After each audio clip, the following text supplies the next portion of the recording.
Ayan, magandang umaga po sa bawat isa, sa mga kapatiran natin sa Pilipinas, sa mga kapatiran natin sa ibang dako ng mundong ito. Good morning po. At tunay nga na we are still blessed despite the struggles, the hindrances, the problems that we are experiencing right now. Amen ba? Because lahat na mga anak ng Diyos ay iniingatan niya. So bago tayo magpatuloy, sabayan niyo po muna akong magbasa ng salita ng Diyos na mahanap natin sa Psalms 96,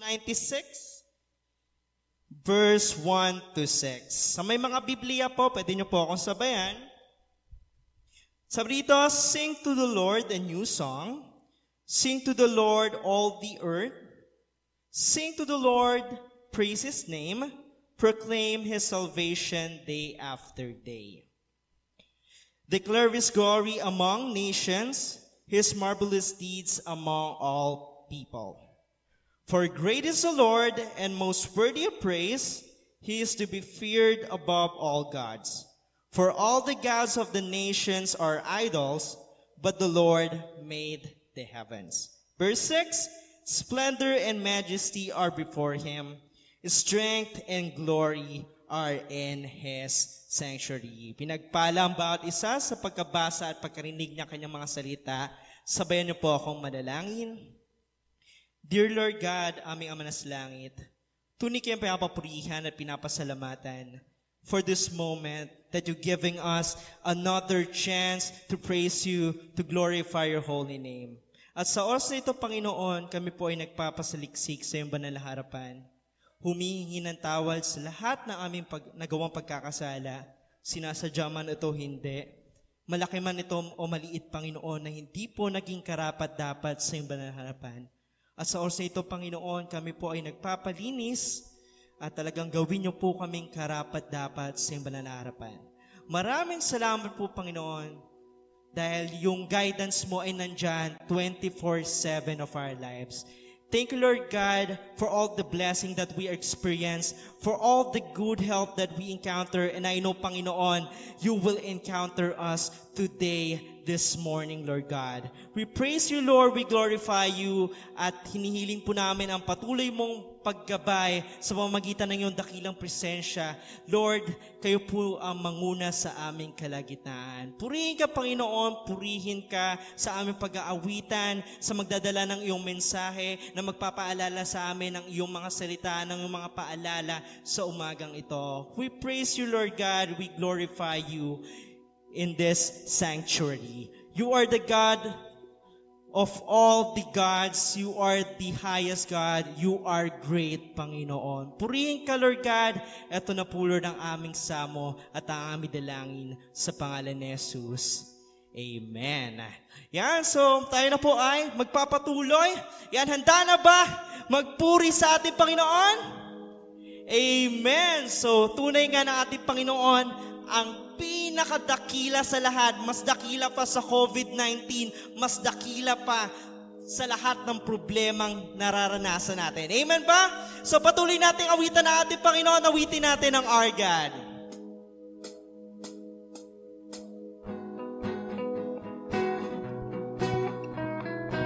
Palakpakan natin ang ating Panginoon. Ihanda natin ang ating mga boses.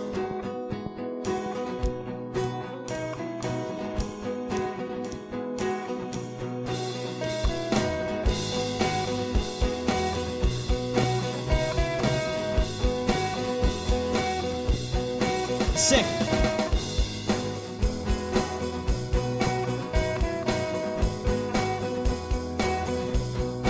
Sing. Water to turn into wine. Open the eyes of the blind. There's no one like you. None like you. Into the darkness you shine. Out of the ashes we rise. There's no one like you.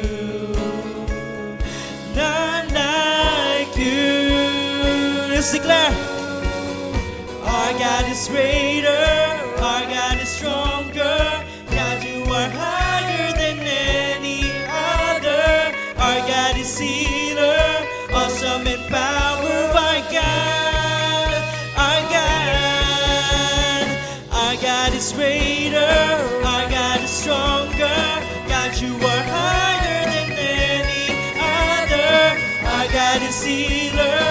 awesome in power, our God, our God.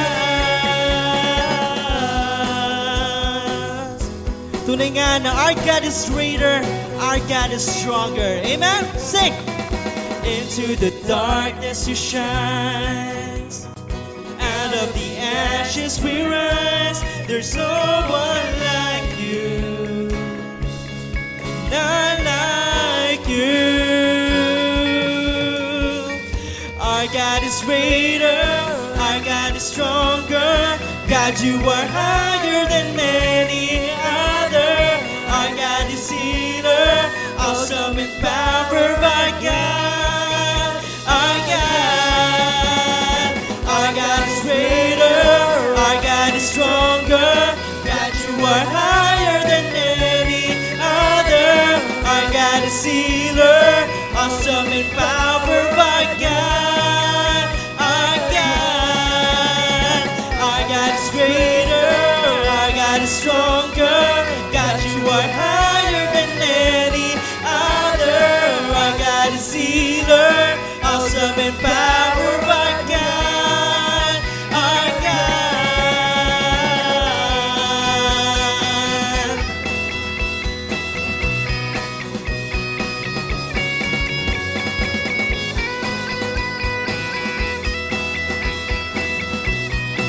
Listen to this, sing, Lord. And if our God is for us, then who could ever stop us? And if our God is with us, then what can stand against? And if our God is for us, then who could ever stop us? And if our God is with us, then what can stand against? And if our God is for us, then who could ever stop us? And if our God is with us, then what can stand against? And if our God is for us, then who could ever stop us? And if our God is with us, then what can stand against? What can stand against? What can stand against? What can stand against? Our God is greater, our God is stronger. God, you are higher than any other. Our God is healer, awesome in power, our God, our God. Our God is greater, our God is stronger. God, you are higher than any other. Our God is healer, awesome in power, our God, our God. And if our God is for us, then who could ever stop us? And if our God is with us, then what can stand against? And if our God is for us, then who could ever stop us? And if our God is with us, then what can stand against?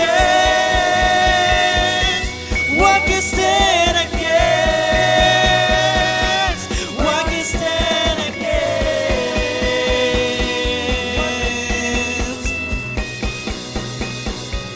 What can stand against?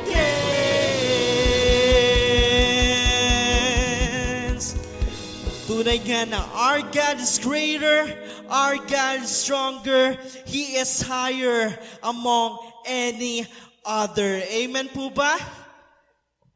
This whole month, we celebrated, on the first week of this month, we celebrated, di ba, yung mahal na araw. Yun, every year, talagang sincelebrate yun ng mga Pilipino because we are a Christian country. Di ba? Pero, last time, di ba, marami ako nakita sa internet, marami ako nakita sa Facebook, sa mga other social media platforms na may mga nagpipinitensya pa rin. So, tandaan natin lagi na ang ating Panginoon ay nabuhay na at hindi na kailanman mamamatay. Amen ba? Dahil 1,000 years ago, tayo ay niligtas na niya, tinubos niya na, di ba? So, sa pagpapatuloy natin, this next song that we're going to sing to the Lord is all about how beautiful, yun, how beautiful He is, that He is our Savior. Amen? So let's continue to sing to the Lord with gladness, to sing to the Lord with heart, with a full heart. na kahit hindi po masyadong kagandahan yung boses ko, kahit nahihirapan ako sa tiyempo, kahit ano man yan, basta yan ay galing sa puso mo, ikaw ay kakalugdan ng ating Panginoon. Amen? So let's continue to sing to the Lord with heart, and His presence will dwell among our lives. Let's continue to sing, Lord.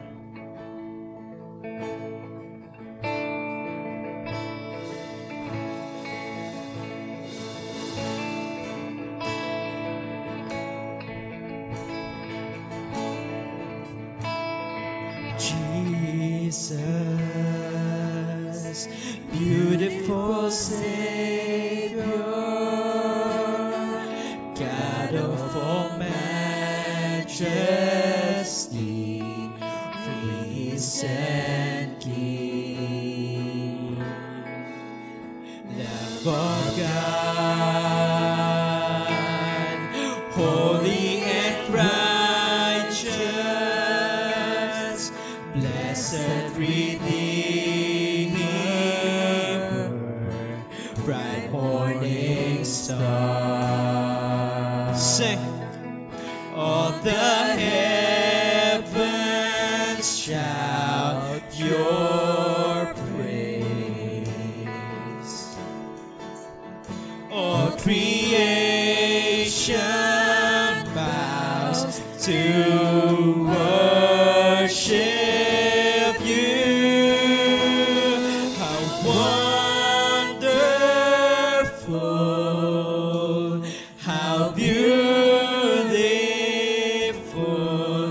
name above every name, exalted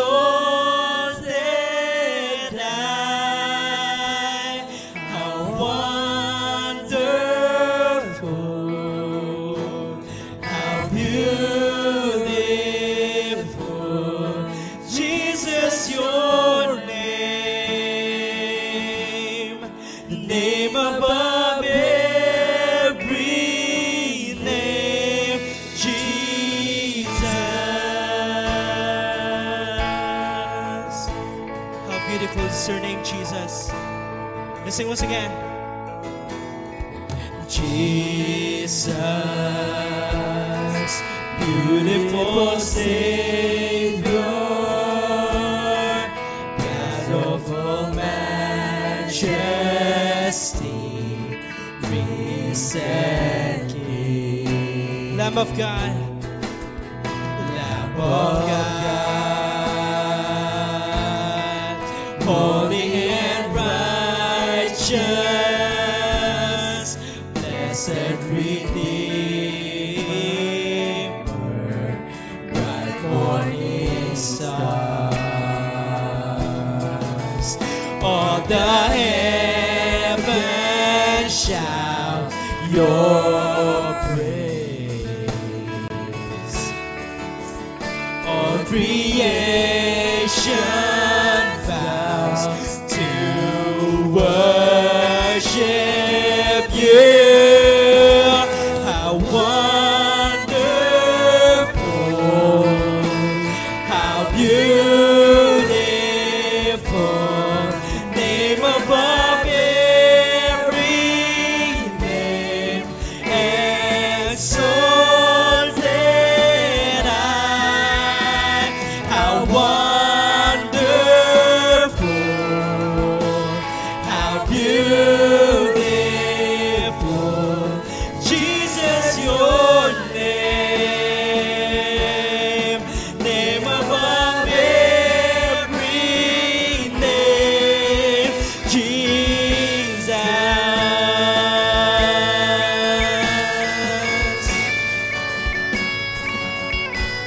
Yes, Jesus.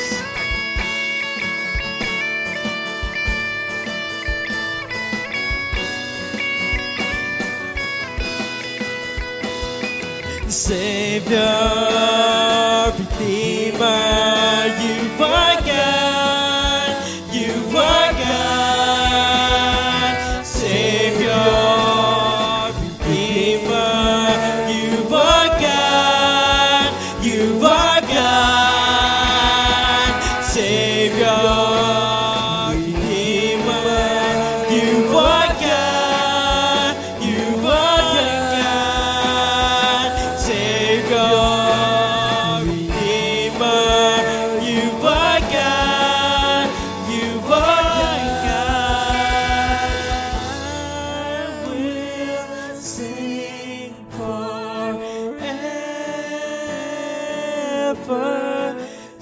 Jesus, I love you. Jesus, I love you. I will sing. I will sing forever. Jesus, I love you. Jesus, I love you. I will sing forever. Jesus, I love you.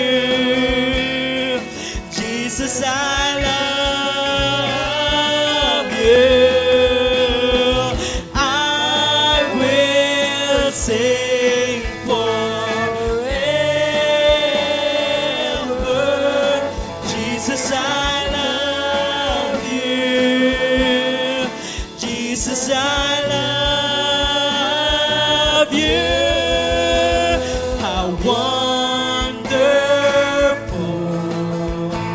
how beautiful, name above every name, exalted high. How wonderful, how beautiful, Jesus, your name, name above every name. How wonderful, how beautiful, name above every name, exalted high. How wonderful, how beautiful, Jesus, your name, name above every name, Jesus, Jesus, Jesus, Jesus, Jesus, Savior, Redeemer, you are God, you are God, Savior, Redeemer, you are God, you are God.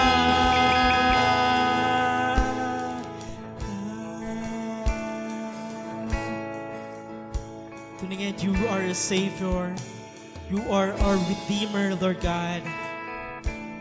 What a beautiful Savior. What a beautiful name, the name of Jesus. And as we continue to glorify your holy name, to praise you, to serve you, Panginoon, I pray, Lord God, let your presence dwell in our lives, dwell in our lives, Lord God. That despite the sufferings that we are experiencing right now, Lord God, we are blessed. We are guided by your holy name, Lord God, by your holy presence, and you never leave us nor forsake us, Father God. Thank you, Lord God, for everything. Thank you, Lord God, for saving us. Thank you, Lord God, for your beautiful name, for being a beautiful Savior for us, Panginoon. Thank you, Lord God, that you are greater than the COVID-19. You are greater than all of our problems, Lord God. We praise you, Lord God. We praise you. We glorify your holy name. This is all we pray in the mighty name of Jesus. Everybody say, Amen. Palakpakan natin natin, Panginoon. Glory be to God.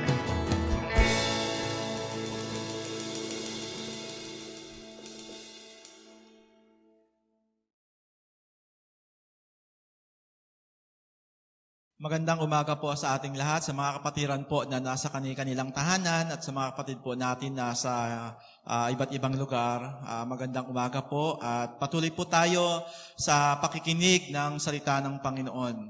Ang tema po natin sa ating pong panambahan sa buong ito at sa mga susunod pa ay faith that works. At makikita po natin yan ngayon.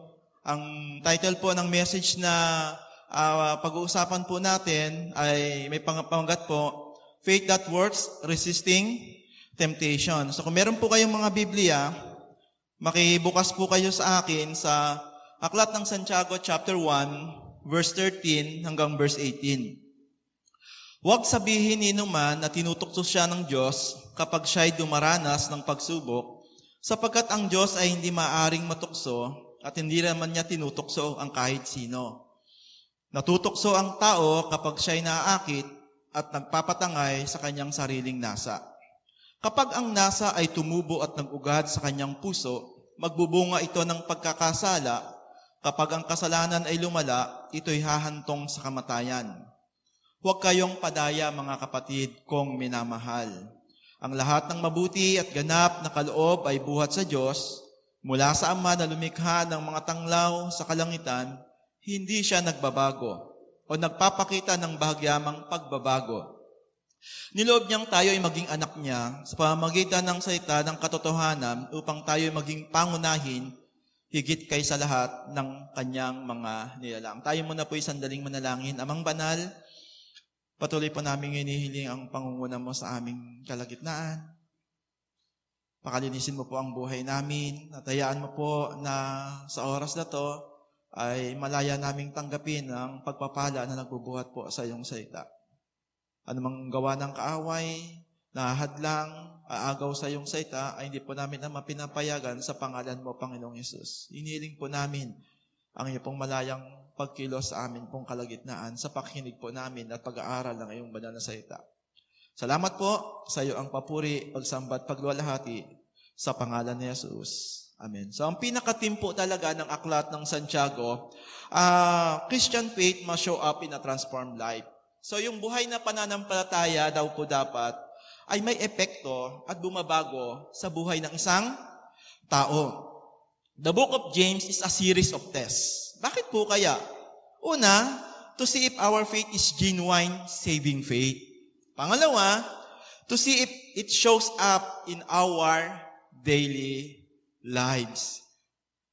Si Santiago, na kapatid ng Panginoong Hesus, nalalaman niya na ang isang Kristiyano ay nagkakamali at nagkakasala pa rin. Subalit sa pagharap ng isang Kristiyano, iba-iba ang kanilang pananaw dahil iba-iba ang antas ng kanilang pananampalataya o maturity sa Panginoon. Kaya sabi niya sa James chapter 3 verse 2, tayong lahat ay nagkakamali sa iba't ibang paraan. Ang sino mang hindi nagkakamali sa kanyang pananalita ay isang taong ganap at marunong magpigil sa sarili. Tama po, nagkakamali tayo. Pero ang sinasabi po ni Santiago, kailangan ang pananampalatayang iyan ay merong epekto na labanan o hindi dapat nadadaig ng tukso. Dahil ang pananampalataya na tunay kapag sinabi mo ay dapat po nakikita na binabago ang ating buhay at ito ay nagre-resulta ng mga mabubuting gawa. Kaya yun ang sinabi rin ni Santiago sa chapter 2 verse 20. Napakahalaga na makita natin na ang pananampalataya natin ay tunay, buhay at dalisay dahil ito ay gumagawa at kumikilos sa ating personal na buhay. Nung nakaraan, pinag-usapan natin faith that works, resilient in trials. Meaning, able to withstand or recognize quickly from difficult situation. Nakakaranas ka ng trials, pero nakakabalik ka rin. At sa kabila ng mga trials na nararanasan natin, because your faith is real, it brings joy even in the midst trial. Pangalawa, pinag-usapan natin nakaraan, real faith works to bring understanding. Real faith works to bring submission. And real faith works to bring trust. So ngayon naman po, pag-uusapan natin, faith works resisting temptation. Pananampalatayang tunay, lumalaban at hindi nadadaig ng tukso. Sa verse na to, makita natin sa chapter 1, verse 13 to 18, James now turn his attention from trials to temptation. So yung James chapter 1, verse 2 hanggang 12, pinag-usapan po dito yung trials. And now naman po, pag-uusapan natin about temptation. The word trials and temptation comes from the same Greek word, pirazo. It is your response that means which it is. So, kapag ikaw po ay nagtagumpay, it produce steadfastness, at kung hindi naman po, ito ay maaaring sumira po ng buhay natin. So ano po ba ang pagkakaiba ng trials and temptation? Trials are permitted by God to test our faith and used by God for our spiritual growth and to draw us closer to God. Ayun naman po ang sabi ng pinag-aralan natin ng nakaraang linggo sa James chapter 1, verse 2 hanggang sumusunod.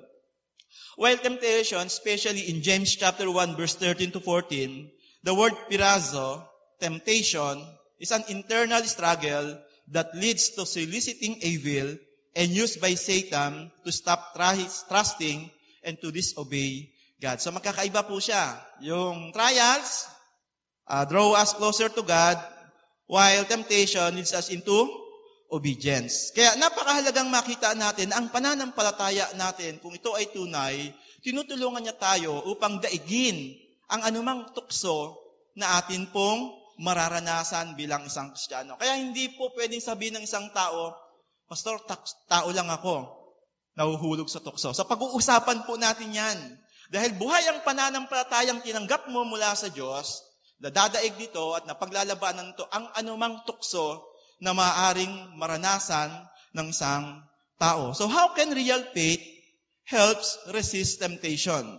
How can real faith resist or helps resist temptation? Una po, sa verse 13, real faith understand the nature of God. Sabi po sa verse 13, let no one say when he is tempted, I am being tempted by God, for God cannot be tempted by evil, and He Himself does not tempt anyone. Napakahalaga po na yung pananampalataya natin.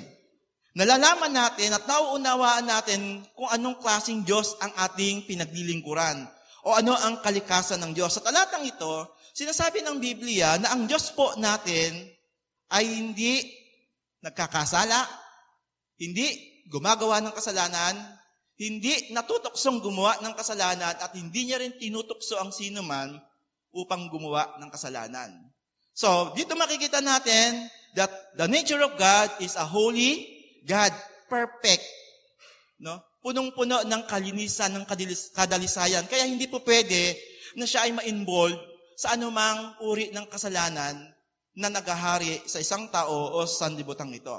When we talk about God is holy, the holiness of God is the quality of God which describes the perfection of His purity, glory, and beauty. It is a perfection that permits all of His attributes and works. It is what separates God from all else and elevates Him preeminently above His creation. From everlasting to everlasting, there is none like Him. Kaya po tayo sumasamba sa Kanya. Kaya po tayo nagbibigay ng paggalang sa Kanya sapagkat siya isang Diyos na banal at walang kapintasan. Ang Diyos po natin ay sinless. At kailanman, sinabi ng Biblia na hindi siya matutukso upang gumawa ng kasalanan at hindi niya tutuksohin ang sinuman. Kaya napakahalaga po na makilala natin ang Diyos na ito na atin pong pinaglilingkuran. So kung meron kang tamang pananampalataya o pagkakakilala sa Diyos, ito ay magtutulak sa iyo upang hindi gumawa ng kasalanan. Magpatuloy sa kasalanan o mamuhay sa kasalanan sapagkat ang Diyos ay banal at ang nais niya na ang mga sumusunod sa Kanya ay magpakabanal. And that is His command. 1 Peter chapter 1, verse 15 to 16, sabi niya, be holy, for I am holy. Kaya sinasabi sa atin ni Santiago na kapatid ng Panginoong Hesus na kapag ikaw ay nahulog sa tukso, do not blame God when you are tempted. Sabi sa 1 Corinthians chapter 10 verse 13 na ginamit din ni Apostol Pablo, sabi po rito, no temptation has overtaken you except what is common to mankind. And God is faithful, He will not let you be tempted beyond what you can bear. But when you are tempted, He will also provide a way out so that you can endure it. Kapag tayo po ay nahulog sa tukso o nagkamali po, ang sabi ng Biblia, binibigyan niya tayo ng lakas, ng paraan para mapagtagumpayan natin. Sinabi ni Apostol Pablo na ang temptation is common to all mankind. So kung common ito, mararanasan mo at nararanasan ko anumang uri ng temptation. At kapag ang isang tao ay nahulog sa tukso, it is also common to him to blame someone or others. Naalala niyo po ba nang ang Diyos nilikha niya si Eva at si Adan at nasa paraiso sila?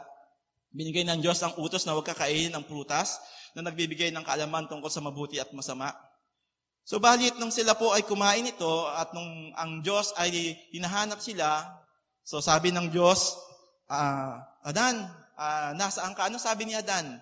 Nagtatago po. Ang sabi ng Lord sa kanya, bakit ka nagtatago? Kinain mo ba ang prutas na nagbibigay ng kaalaman tungkol sa mabuti at masama? Ito yung sagot ni Adam sa verse 12 ng chapter 3. Adam's reply was, the woman whom you gave to be with me, she gave me from the tree and I ate. Ano sabi niya? Ay, yung babae niyo pong ibinigay sa akin. Siya po ang dahilan kung bakit po ako kumain. Indirectly, para bang sinisisi niya, Lord, kung di mo sana ako binigyan ng babae, hindi pa ako kumain ng prutas na to eh. Pero nung tinanong naman ni God, si Eve, sabi niya, bakit ginawa mo ang bagay na yun? Tanong ng Panginoong Yahweh. Kita natin yan sa verse 13. Mangyari po inilang ako ng ahas, kaya ako natuksong kumain. So even si Eva, sinisi niya si Satan, and much worse, there are times that people blame God for those mistakes na ginagawa ng isang tao. Meron ako nabasang isang storya na itong isang babaeng ito, sabi niya sa sarili niya, kailanman hindi ako mag-aasawa ng isang lalaki na meron na ring asawa. So ang ginawa, niligawan siya ng isang lalaki na may edad sa kanya, at nung may mangyari sa kanila, nalaman niya na yung lalaking pala yun ay may asawa. So, iyak siya ng iyak, hiniwalayan niya, pero ang nakakalungkot at the end, pumatol din siya sa lalaking may asawa. Ang isang bagay dito na laging sinasabi niya, pinahintulot nito ng Diyos, pinayagan ng Diyos. Tagal naman akong humingi sa Kanya ng tulong na huwag akong malagay sa gantong alanganin pero pinayagan niya ako. Kailanman hindi ka papayagan ng Diyos na gumawa ng kasalanan. Sa lahat ng ginagawa natin na pagkakamali, tayo ang merong desisyon, hindi ang Diyos. Kaya nga po, nakakalungkot isipin, tulad ng sinabi ng Proverbs chapter 19 verse 3, ipinapahamak ng mangmang ang kanyang sarili, pagkatapos si Yahweh ang kanyang sinisisi. Kaya napakahalagang makilala mo at maunawaan mo ang kalikasan ng Diyos. Siya ay banal at hindi kanya hahayaan na ikaw ay magpatuloy sa kasalanan o tutuksuhin gumawa ng kasalanan. Tandaan po natin, ang Diyos natin ay banal at hindi niya tayo itutulak na gumawa ng kasamaan. At hindi rin siya kayang tuksuhin ng masama para gumawa ng masama. Ang nakakatuwa sa Diyos na pinaglilingkuran natin, bagamat siya ay banal, nagkatawang tao siya, at ang lahat ng tuksong naranasan mo at naranasan ko, naranasan din niya. Pero hindi siya nagkasala. Sapagkat siya ay Diyos na banal at hindi niya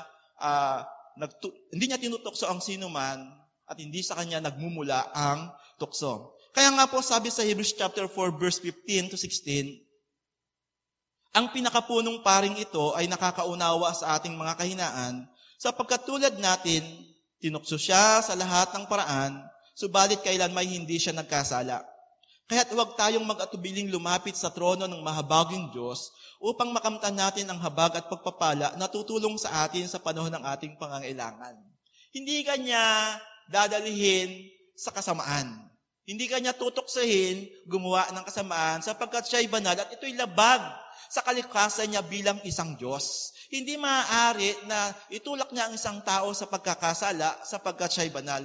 Manapay ang sabi nga niya rito, tinutulungan niya pa tayo upang tayo ay mamuhay ng may kabanalan. For us to resist temptation, napakalaga na malaman natin at maunawaan natin na ang Diyos sa kanyang kalikasan ay isang banal na Diyos. At kapag naunawaan natin na siya ay banal na Diyos, hindi ka dapat namumuhay sa kasalanan o nagpapatuloy sa kasalanan sapagkat ang Diyos na banal na ito, ang nais niya, lahat ng susunod sa Kanya ay mamuhay ng may kabanalan. Pangalawang bagay, for us to resist temptation because we have a faith, a real, genuine, real faith. Pangalawa, real faith understand the fallen nature of man. Ulitin ko po. Yung una, real faith understand the nature of God. Pangalawa, real faith understand the fallen nature of man. Because of our fallen spiritual nature, every human being is tempted. There are no exemption. Lahat po tayo ay nakakaranas ng tukso at tinutukso. At paano po ito nangyayari? Makita po natin sa verse 14. Sabi po sa talatang 14, each one is carried away and enticed by his own lust. Temptation comes from our sinful nature. Ulitin ko po. Temptation comes from our sinful nature. Tandaan po natin, because of our fallen nature, ang lahat po ng tao ay meron pong tinatawag na sinful nature o sinful desires.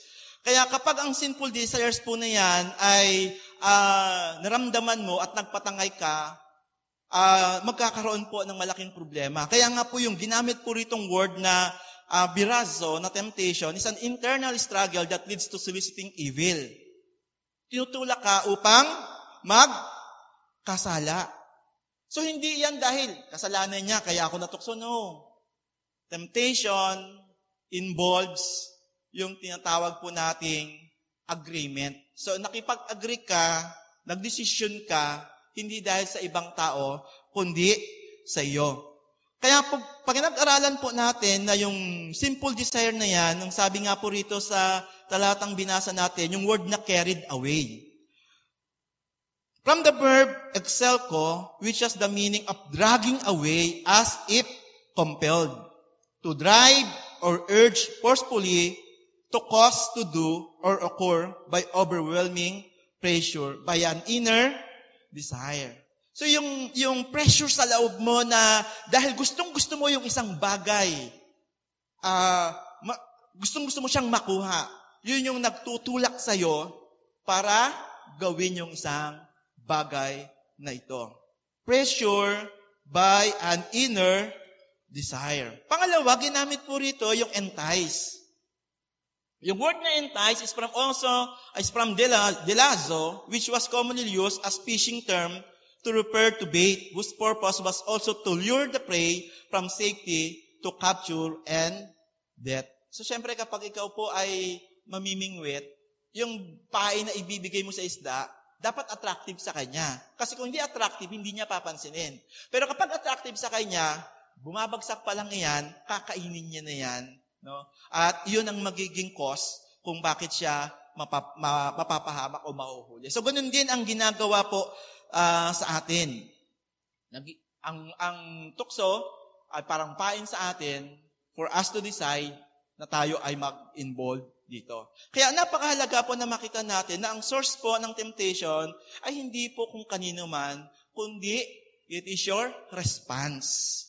Your response sa evil desire na iyong nararamdaman. So tandaan natin, temptation itself is not sin.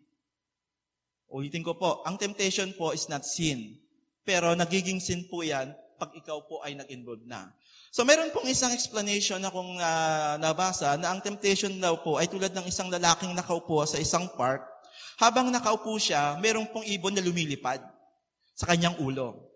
So ang ginagawa niya, gustong dumapo sa ulo niya, pinipigilan niya, pinapaalis niya. No? Pero ang sabi ng author, nagiging temptation lamang yan kapag hinayaan mong tumungtong sa ulo mo at hayaan mong mamugad. So ibig sabihin, ginusto mo siya. Yun po ang ibig sabihin ng temptation. Dahil ang tukso, tulad ng sinasabi ng Biblia, nariyan niya, kahit saan ka magpunta, maraming tukso.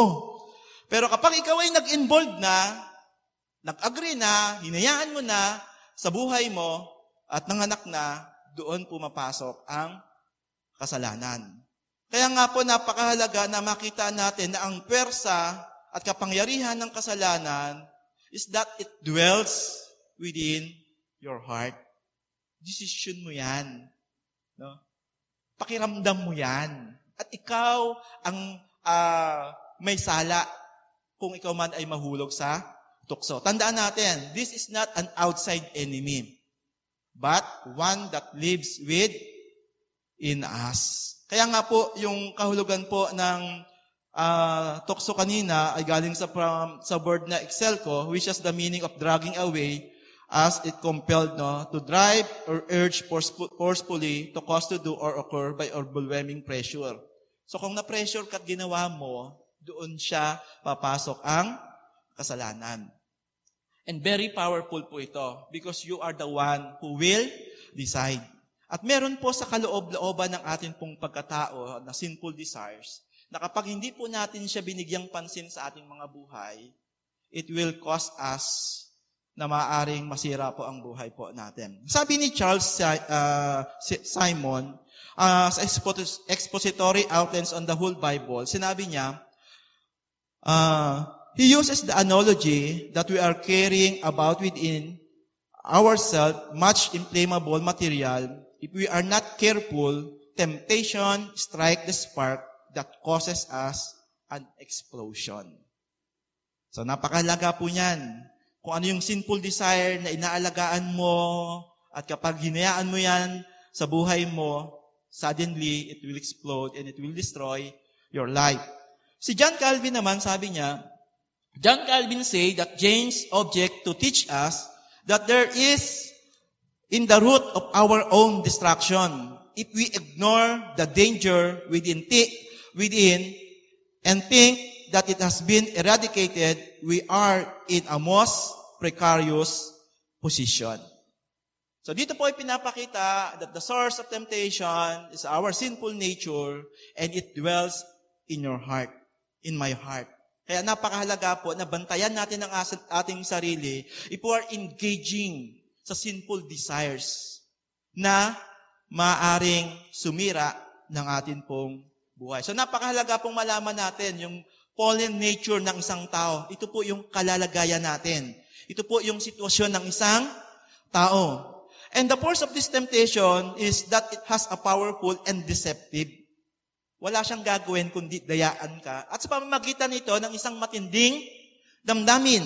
Pansinin po natin yung ginamit po sa verse 14 na binasa ko kanina. Each one is carried away and enticed by his own lust. So ginamit po yung word na entice dito, ginamit po yung term sa fishing na naglagay ka ng pain.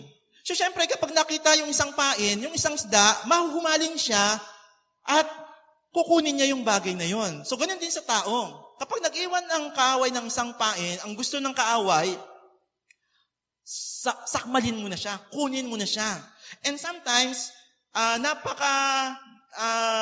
tuso ng kaaway, ito yung mga bagay na ibibigay sa'yo na gustong-gusto mo na meron ka. Halimbawa po, minsan, naitanong ko sa sarili ko, nung ako ay bata pa, meron akong isang kamag-anak, babae siya, umiinom siya ng alak. Sa umaga, umiinom, hanggang gabi, lasing. Paglising sa umaga, umiinom pa rin siya. Ang tanong ko sa kanya, bakit po kayo umiinom ng alak? Ang sabi niya, dito ako masaya. Minsan inisip ko, ano ba ang nagpapasaya sa alak? Nung ako ay lumaki bilang isang kabataan, natuto rin akong uminom. At masaya nga talaga. Bagamat hindi pa ako Kristyano ng mga panahon na yon. Pag nakita kami, talaga nagiinuman, nagkukwentuhan, nagtatawanan. At isang nagbibigay ng ego sa isang lalaki kapag umiinom. Kapag nakita niya na yung mga kasama niya, bagsak na siya, nakatayo pa. Sabi niya, wala. Ngiting tagumpay, hindi niyo ko kayang pabagsakin. At kapag nakita, yun ang mga biruan. No? Minsan, kahit sa sugal. Pag nagsusugal ang isang tao, ako naranasan ko rin magsugal. Ang saya-saya. Kahit na nga, 24 oras ka na nagsugal, kinumagahan, wala ka pang kain Pero, iba yung dating na saya. Na parang bang pag nakatong-its ka parang, wow, giting tagumpay, tong-its ako. Pero tutuin po ba talaga ang tunay na kasiyahan? O pandarayang kasiyahan? Kaya makikita mo yung mga tao nag-i-engage sa tukso kasi masaya sila. Pero yung kasiyahan niyon ay nagdadala sa kanila sa isang kapahamakan. Kaya nga kapag nag-bait ang kaaway, makikita po natin dito na ang nilarawan po ng tukso ay parang magbibigay sa iyo ng isang kasiyahan na hinahanap mo. Subalit kapag unti-unti ka nang natangay sa kasalanan, hihilain ka nito, at dadalhin sa pagkawasak ng iyong buhay o pamilya. Kaya nga bilang isang mananampalataya, we are not live by our feelings. Hindi porke masaya, tama. Hindi porke magbibigay ng kaligayahan sa'yo, tama. Dapat, ang isang Kristiyano ay nabubuhay not by feelings, but by faith, obeying the Word of God, sapagkat yun ang gusto ng Lord. Kaya nga siguro, yun ang sinabi ng Bible sa Awit 37 verse 4. Siguro pamilyar na pamilyar po kayo. Sa Diyos mo, hanapin ang iyong kasiyahan at ito ay iyong makakamtan. Ang kasiyahang yan, magbibigay ng kapayapaan sa iyo. Ang kasiyahang yan, magbibigay ng security sa iyo. Ang kasiyahang yan, maglalapit sa iyo sa Diyos. Pero ang kasiyahan na galing sa iyo at makamundo, maglalayo sa iyo sa Diyos. So makikita po natin yung force nito, no? That it is dwell in our hearts, and it is so powerful and deceptive and with emotional element. And pangatlo, the force of temptation is that it has a life of its own. Nakikita po natin yan sa verse 15. Sabi po sa verse 15, then after desire has conceived, it gives birth to sin, and sin, when it's full grown, gives birth to death. So James shifts from fishing metaphor to using the human life cycle. Ano po yon? Conception, birth, and death. So ibig sabihin, temptation ay merong stages. At dito bininggit ni Apostol Santiago na the first cycle, yung conception, ito yung sinabi po rito. Then after desire, bago mag-conceive, meron muna pong desire or lust. Pag sinabi po natin desire or lust, galing po siya sa word na epitomia, feelings or longingness. Itong bagay na gustong-gusto mo o hinahanap mo. According sa isang dictionary, ang sabi po rito, it begins primarily as an emotion, a feeling, a longing for something. It develops from somewhere deep within us, expressing a want to acquire, achieve, or possess something that we do not have. The desire may develop and gain our full attention. So kapag meron kang isang bagay na gustong-gusto, material things, nakita mo siya, na para bang hindi ka mapakali na hindi ka magkakaroon ng ganoon. Halimbawa, especially sa mga babae, no? May nanligaw sa kanya, gwapo. No, hindi siya mapakali kasi gustong-gusto din niya. There is a feelings, no, yung longing na gusto rin kaya niya ako, niligawan din kaya niya ako nung malaman na gusto siya. So, ano nangyayari? Hindi naman Christian. Yun ang problema. So, nagsimula sa desire, sa feelings, papasok naman yung pangalawa, deception. So, desire, alam mong mali na pumasok sa ganung bagay. Diba tulad ng isang tao, gusto niyang yumaman, pero ang nasa pakiramdam niya, gusto niya lang laging yumaman, so lahat ng bagay ginagawa niya at hindi niya magawa, minsan pumapasok yung deception, o madalas ginagamit ang deception. So deception closely related to the mind than emotions. When we think about a desired object, our mind begins to rationalize or justification for getting it. Okay lang man siguro sagutin ko siya, magiging Christian din naman siya. O kaya, okay lang naman siguro ito kasi kapag ako naman nanalo sa sugal, magta-tights naman ako sa church. Kakalungkot, marami akong naririnig na ganyan, tumataya pa ng loto. At sasabihin, pag ako pastor tumama, magta-tights ako sa church. Parang isang deception. Para lang magkaroon ka ng isang bagay, i-justify mo yung maling ginagawa ng isang tao. At kapag pumasok po yung deception, susunod na po rito yung disobedience. So if we allow the process to continue, it produces disobedience by which it gives birth to sin. Hindi po masama na may desire ka. Ang problema doon, kung nagpadaya ka at ginawa mo yung isang bagay na mali. Tandaan po natin, wala naman pong sino tao na gustong sirain ang buhay niya at pamilya niya. Pero kapag nag-involve ka sa isang illicit affair at inayaan mo ang sarili mo doon, it will end up na masisira talaga ang buhay, pamilya mo, at maging ang sarili mo. Kaya nga, yung sumunod na cycle after desire, disobedience, deception, ano yung kasunod? Death. Pagkawasak. Death is the opposite ng life. Maring tinutukoy niya rito ay spiritual death o pagkawasak ng buhay mo o pagkasira ng iyong sarili. Kaya napakalagang makita natin na to resist temptation, we need to understand the fallen nature of human being. Bakit po? Kasi kapag nakita mo yung sarili mo, ito pala ang kahalagayan ko, you need God na siyang tutulong sa'yo to overcome those temptation na nararanasan po natin. So to resist temptation, dapat hindi ka nagpapadaya. So tingnan po natin yung sinabi ng verse 16. Kaya napakahalaga ng pananampalataya upang hindi tayo madaya. Sabihin mo po yan sa katabi mo. Huwag kang papadaya sa iyong damdamin. Sabi po rito, huwag kayong padaya, mga kapatid kong minamahal. Kaya napakahalaga po yung pananampalataya mo na tunay, totoo, sapagkat naunawaan mo na yung Diyos na pinaglilingkuran mo ay isang banal na Diyos at hindi niya nais na ikaw ay mamuhay sa kasalanan. Kaya dapat layuan mo, talikuran mo ang kasalanan at makita mo na ang sarili mo ay mahina at walang kakayanan na iligtas ang iyong sarili. So, paano po natin i-resist ang temptation? Kaya nga po, dito sa verse 15, ipinakita ni James na ang temptation is a cycle. Ibig sabihin, hindi siya biglang dumating sa buhay mo na nahulog ako agad sa tukso. Meron pong stages. Meron pong tinatawag tayong mga hakbang na naganap sa buhay mo before you fall into temptation. So, anong ibig lang sabihin noon?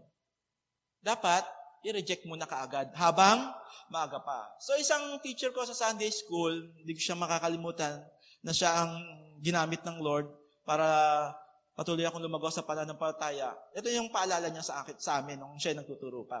Kapag may negative thoughts na pumasok sa isip mo, anumang negative thoughts yan, 5 minutes to 10 seconds, dapat eradicate mo na yan. Kasi pag hindi mo namamalayan, minuto na, oras na iniisip mo pa. At nakaka-apekto na sa damdamin mo, nakaka-apekto na sa ginagawa mo. So, for us to resist this temptation, we need to reject it immediately. Yung mga wrong desires na yan. At yun yung sinabi rin naman ni Apostle Pablo sa Romans chapter 6 verse 12. Let not sin therefore reign in your mortal body to make obey its passion. Pinaghari mo, talagang magiging hari siya. Ibig sabihin, pokontrolin ka nito. Kaya napakahalaga, if meron tayong mga wrong desires, alam naman natin yan, dahil alam natin ang salita ng Diyos, yun lang problema kung hindi natin alam ang salita ng Diyos regarding sa desires na meron tayo ngayon, kung tama o mali. Ang nakakalungkot lang kasi, mali na yung ginagawa mo, ginajustify pa na tama ito. At nakikita mo na yung mga epekto nito sa buhay mo, ginajustify mo na okay lang ito, nauunawaan ako ng Diyos.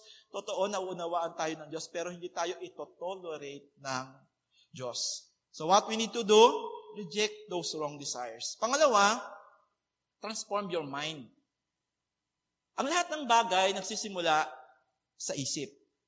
So kung ang isip natin ay hindi natatransform ng salita ng Diyos, magkakaroon tayo ng problema because sabi po ng aklat ng Proverbs, chapter 4, verse 23, be careful what you think because your thoughts run your life.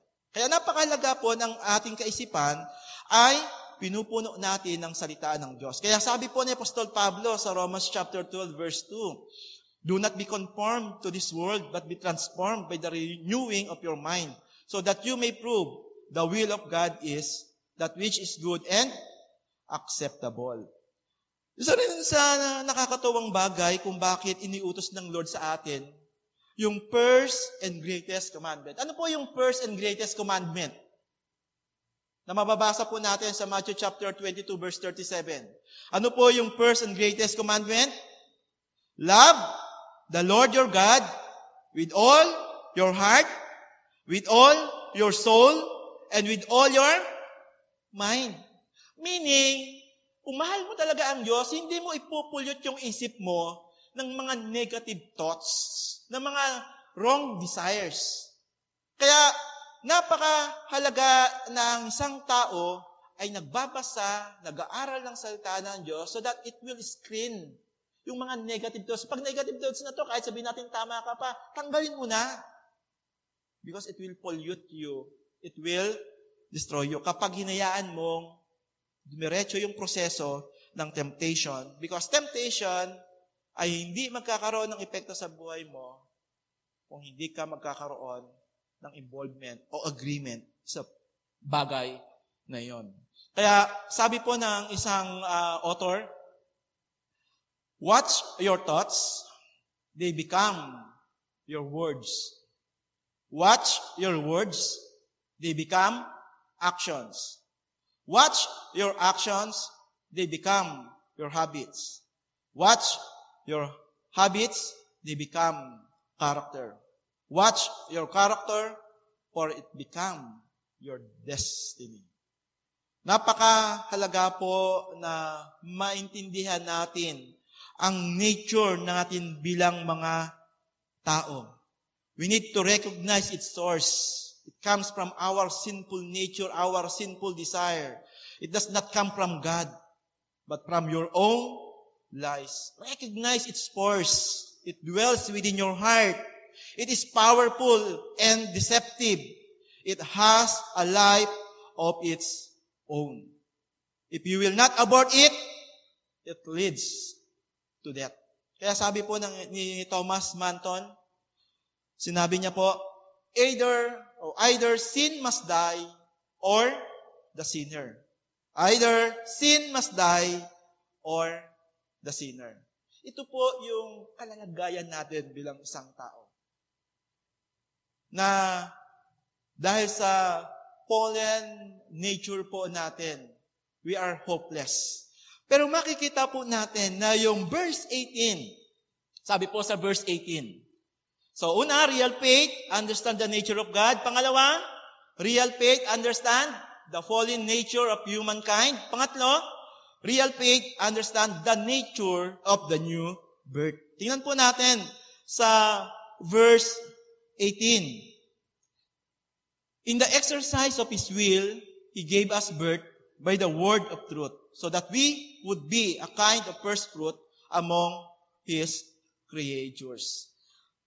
Nung tayo po ay nakipag-isa kay Kristo bilang Panginoon ng tagapagligtas, tayo po ay iniligtas ng Diyos. Subalit ang kaligtasan yan ay hindi po act ng tao o act ng simbahan, but is solely an act of God. Yung word po na ito na ginamit po sa talatang ito, the phrase is also in the emphatic position in the Greek, reinforcing truth that God's sovereign and uninfluenced will is the source and basis of new life. Ang Diyos po ang nagbibigay ng panibagong katauhan po sa atin. Kaya nga po, pag binasa natin ang 2 Korinto chapter 5 verse 17, ang sinumang nakipag-isa kay Kristo ay isa ng bagong nilalang. Wala na ang dating pagkatao niya, siya ay pawang bago na. At kapag binasa rin po natin ang John chapter 1 verse 12 and 13, ang sinumang nanalig at tumanggap sa Panginoong Hesus ay binigyan niya ng karapatang maging anak ng Diyos. At sila ay sinilang hindi ayon sa kagustuhan ng tao, ni sa pita ng laman. Ang pagiging anak nila ay ayon sa kalooban ng Diyos. So ang pagiging born again po is an act of God.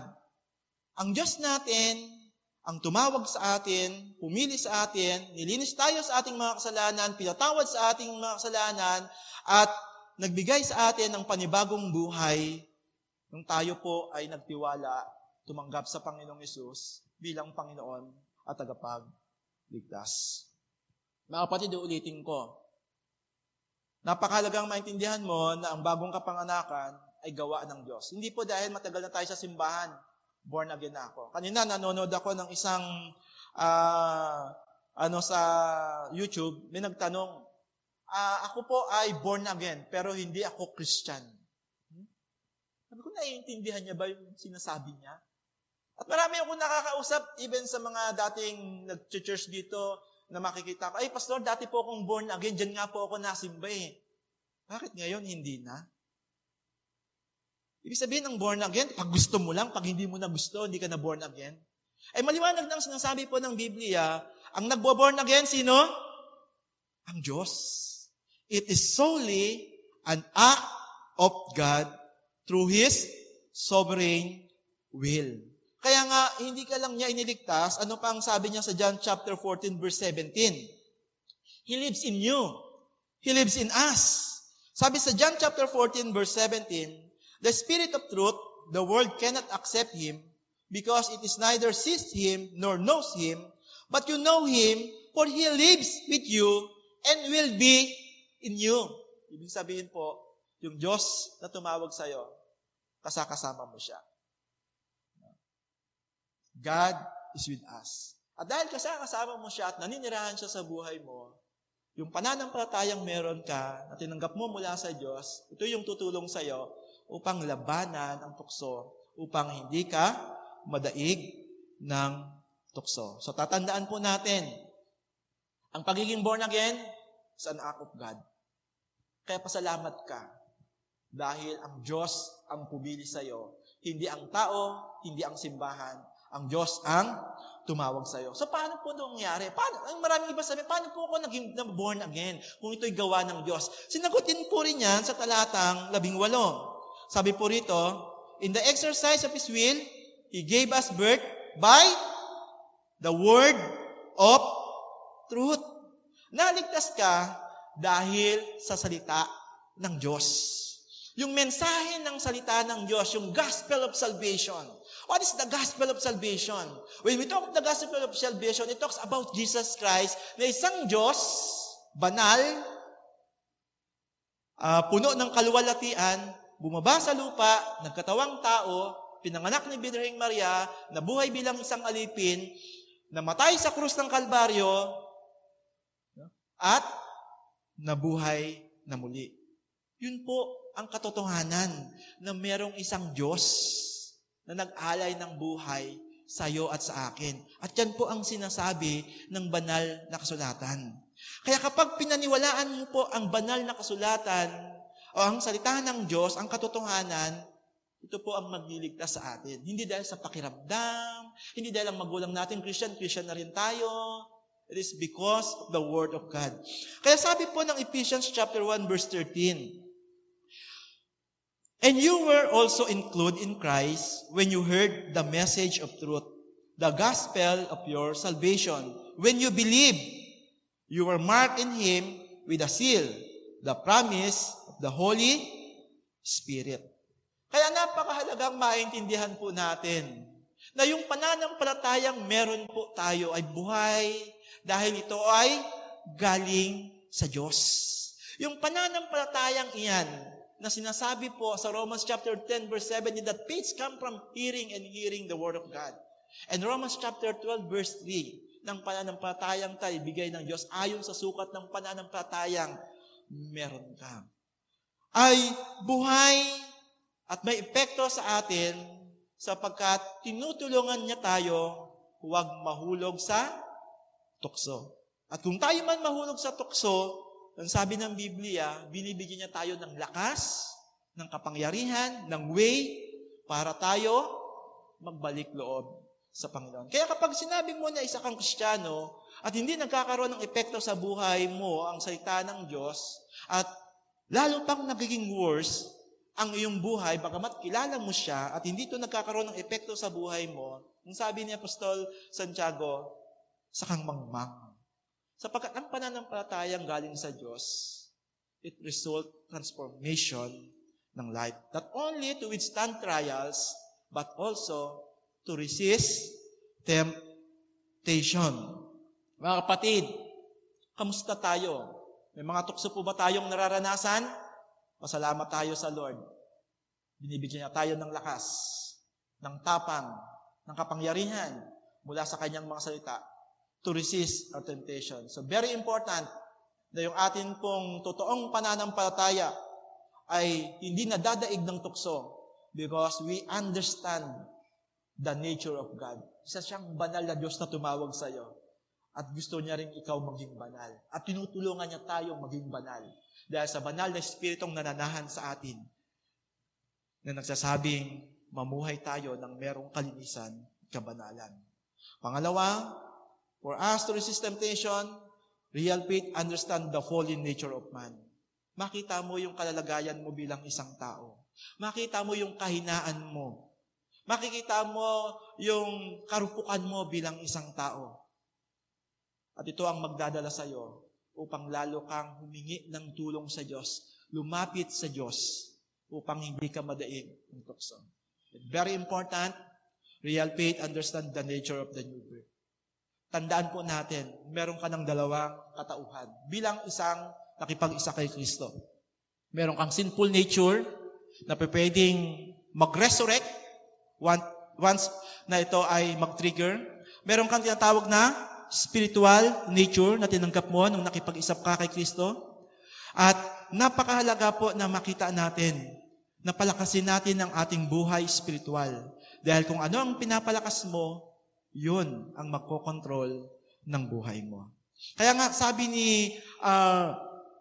Pablo sa aklat ng mga Galatia, chapter 5, ito po yung sinabi niya, napaalala po sa mga Kristiyano, sa mga taga-Galatia. Ang mga taga-Galatia po ay isang problema ang kinakaharap ni Pablo sapagkat madali silang madaya ng maling katuruan. Kaya sabi ni Apostol Pablo sa Galatians chapter 5, verse 16, sinasabi ko sa inyo, ang Espiritu ang gawin ninyong patnubay sa inyong buhay at hindi kayo magiging alipin ng hilig ng laman. Sapagkat ang mga nasa ng laman ay laban sa kalooban ng Espiritu at ang kalooban ng Espiritu ay laban sa mga nasa ng laman. Laging naglalaban ang dalawang ito, kaya hindi nyo magawa ang nais ninyong gawin. Mga kapatid, meron kang tinatawag na yung ating nature, no, na makasalanan at merong nature ng pagiging spiritual. So napakahalaga po na nare-resist natin yan is not because of your will, but because of the help of God through His Word. Kaya ibabad natin yung sarili natin sa salita ng Diyos. At i-apply natin kung ano yung natututunan natin. Kasi kahit na tayo ay Kristiyano, kung hindi natin pinaghahari ang salita ng Diyos sa buhay natin, sino ang maghahari? Ang laman. Kaya nga napakahalaga po yung sinabi ni Apostol Pablo, be filled with the Holy Spirit. Meaning, it is in present tense, dahil kapag hindi ka na-filled ng Holy Spirit, iba ang magpipild sa'yo. Yung isang nature na meron ka. And that is the flesh, the sinful nature. Kaya napakahalagang makita natin, yung nature natin ngayon, dalawa, isang tinatawag po natin spiritual nature, no, at yung isang makalaman.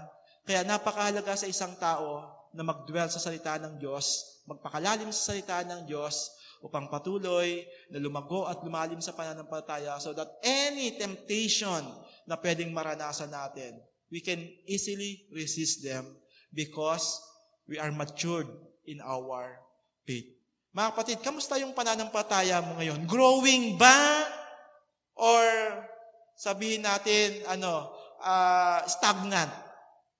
So kung stagnant yan, merong aangat at magkukontrol sa buhay mo. And that is your, tinatawag po nating nature ng pagiging makalaman. Mga kapatid, buhay ang pananampalataya. Dahil buhay ang pananampalataya, may epekto yan sa buhay mo, tutulungan kanyang labanan ang anumang tukso na pwede mong maramdaman, na pwede mong maranasan. At kung mahulog man tayo sa tukso, binibigyan tayo ng Diyos ng kakayanan, ng kapangyarihan, ng lakas upang bumalik. Kaya siyasatin po natin ang ating mga sarili sa mga oras na to. Kamusta ang pananampalataya ko? Ito ba ay nagdadala sa akin upang lalong maging kawangis ni Kristo? Ito ba ay nagdadala sa akin upang lalong maging isang malalim na Kristiyano? O ito ay nagdadala sa akin upang mawala sa Panginoon? Ibig sabihin, hindi tunay ang pananampalatayang yan. Faith that works First, resilient in trials. Pangalawa, faith that works. Resisting temptation. Kaya hindi mo pwedeng sabihin, tao lang ako. Tama po. Pero meron kang spiritual nature na pwedeng magbigay sa iyo ng lakas so that we or you will overcome those temptation na pwede nating maranasan. Mga kapatid, manatili po tayo sa salita ng Panginoon. Magpakalago tayo at magpakalalim sa salita ng Diyos. So any temptation na darating po sa buhay natin, we can easily resist and overcome those temptation because of God's Word na naghahari sa ating mga buhay, na nagbibigay sa atin ng pag-asa, ng lakas, ng kapangyarihan to resist those desires na hindi tama at nakakalugod sa Panginoon. Sige po, tayo po ay manalangin. Kung sa oras pong ito, meron po tayong, nasa sitwasyon po tayo na tayo ay nakakaranas po ng temptation. Tayo po ay dumulog sa Panginoon.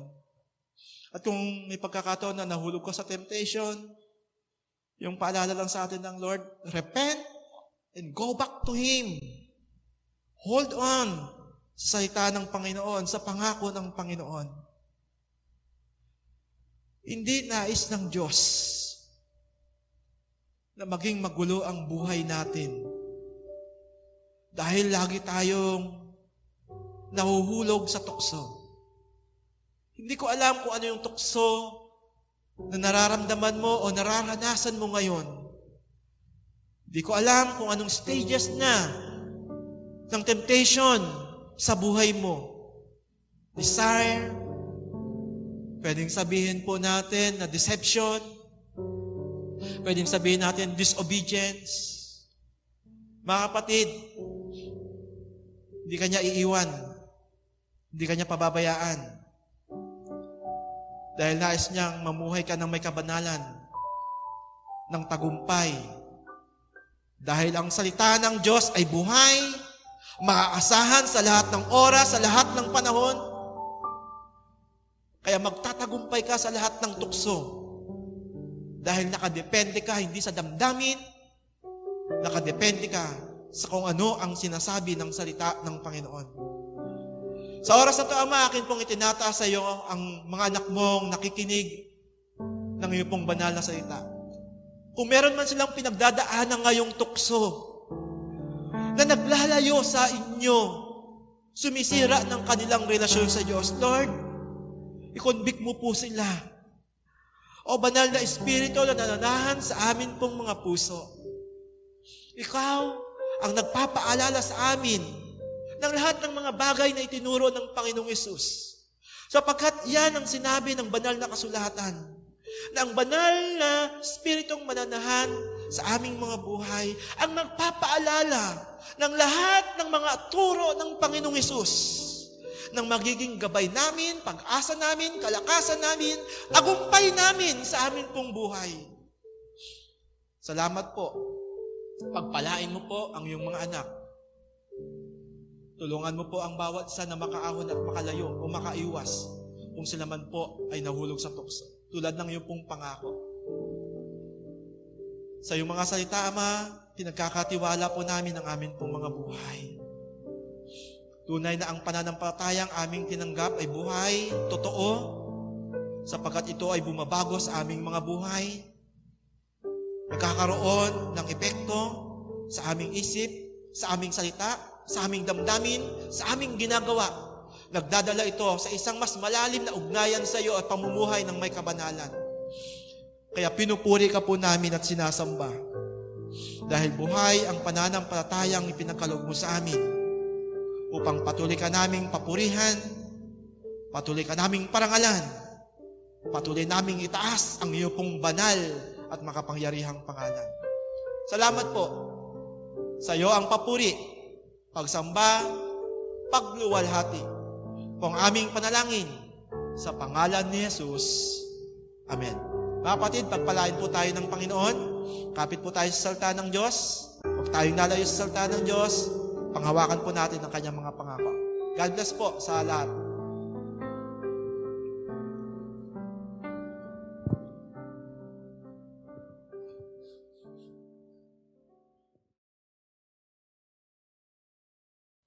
kapatid, announcement po tayo. As of now, nasa ACQ pa rin po tayo. So, hindi po natin alam kung kailan ibababa po ng IATF. So, wala pa rin po tayong panambahan. Tayo po ay umantabay na lamang sa atin pong Facebook account. Nagbibigay po tayo ng mga announcement doon para malaman po natin kung kailan po tayo magkakaroon ng face-to-face worship. So, panalangin po natin na matapos na to. Nung nakaraan po is 2,000 plus ang infected dito po sa buong Cavite. So please, be careful, patuloy na ingatan po natin ang ating pong mga sarili. At sa sino man pong nais na magbigay ng kailang mga kaloob, tithes and offering po, pwede nyo pong dalhin sa church, sabihin nyo po sa akin, pwede ko pong kunin sa inyo, o sa online po natin, meron po tayong mga way para po may rating po natin ang ating pong mga kaloob. So maraming salamat po. So hilingin ko po ang bawat isa na tayo po ay manalangin sa ating pong pagtatapos. Sige po, tayo po ay manalangin. Amang banal, patuloy na kinikilala po namin ang iyong pong presensya sa aming kalagitnaan. Salamat po dahil hindi mo kami iniiwan ni pinababayaan. Man. Thank you for helping us to resist temptation because of our faith in you.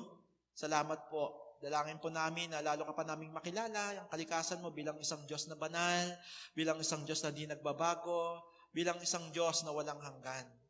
Dalangin din po namin, Lord, na makita namin ang aming sarili na wala kaming magagawa kung wala ka sa amin pong mga buhay. Ikaw na siya nagbibigay ng buhay sa amin, ang kailangan po namin upang mapagtagumpayan mo namin ang lahat ng mga tukso na amin pong mararanasan sa mundong ito. Salamat po dahil binigyan mo kami ng panibagong katauhan, isang bagong ninalang na kung saan ay namumuhay ayon po sa iyong salita.